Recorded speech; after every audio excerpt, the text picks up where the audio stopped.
Well, what have you thought of the response the last couple of days from guys and just how you've gone after it? I mean,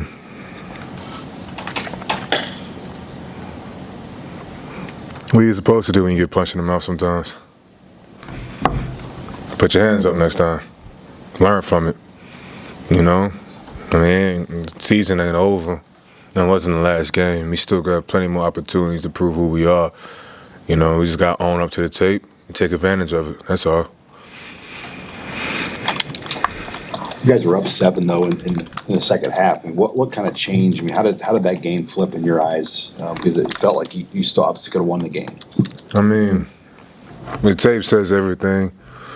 Anybody who knows football, they can kind of tell for themselves. But it's more so in the sense that everything was execution, everything was in our part, everything was controllables in our end. If we can control the controllables at the end of the day, control our effort, our aggression, our violence, our discipline. You know, eliminate the stupid stuff and stuff like that, including me, everything would have been just fine, you know, but once again, learning opportunity. How do you the penalties in that game, you know, there were 4 of them on defense, that 15-yarders that contributed to scoring drives. So what's the approach for you guys moving forward from that? The same approach we had always. It's a tendency, right? You win 3 in a row. You know, tendency to kind of, even though you're not doing it fully, but a tendency to kind of stray away from the process a little bit. Everybody's guilty of it. You know, everybody start worrying about the tiny details that really got us there, and it showed. So like now, there's no wholesale changes to do. It's nothing like we got to start bringing in motivational speakers or anything else as such, or having a big old team meeting talking about things that we already know. No, we just go back to the things that work for us, put us in those positions where we can succeed. So once again, wasn't any wholesale changes to be made. We just got to fix the little things and go back to what we believe in. You guys have had such an emphasis on creating turnovers, and when you got flagged, I mean, it looked like you're trying to get the ball out, even if it was late. In that part of the game, and then also in tackling, where you know you have to hit a guy. And you're trying to get the ball out. How do you balance that of, you know, playing fundamental defense, doing the right things, but also creating turnovers? I mean, dominant contact. That's what we preach all day. What happened to me, I'm not even going to address it. It happened. Learn from it, you know. But just trying to be aggressive each way you can, each snap of the ball. So, like, when you try, first of all, you got to hit the man, but that's why we always try to preach running to the ball. So the first dude that hits him, the second guy can come in and strip the ball out. I mean, Johnny had a prime example of that last Friday night.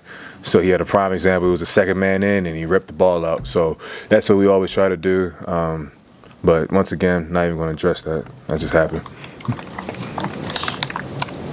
What's the key to slowing down Purdue's rushing offense this week, and how big will that be for you guys? Doing everything that we can do in the sense where, once again, being aggressive, being violent, being disciplined. Once again, ain't no wholesale changes need to be done with us. Everything is about us. So how hard we play with the same effort and everything else that we did in the previous 3 weeks, yeah. Today's your intense day of practice. I mean, how was it today? I mean, you guys get after it pretty hard today, getting back to work.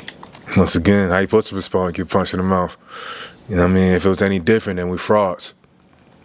So everybody to come out there with their hard heads to say, like, okay, we let that one slide, but let's not let another one go.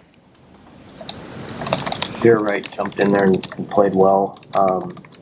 What stood out to you about him and how he's embraced your guys' process since you joined the program? I mean, I was really proud to see honestly. I mean, that's a big role to fill, big shoes to fill. But once again, like, he stepped up to the plate. And that's something that we all appreciate for everybody. Matter of fact, that's a prime example that we can teach everybody on this team. Anything can happen. Anything can happen. Anybody can fall, God forbid, but yeah. And we just need somebody to be quickly step into that role and fill, where that standard does not drop.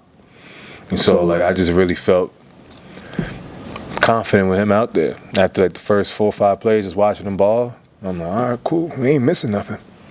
Not even saying I had that thought beforehand, but still, you know, I was like, okay, he came here to play.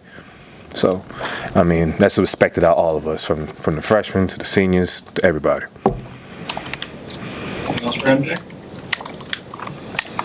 All good. Thanks, Ed. See ya. Thank you. Thank you.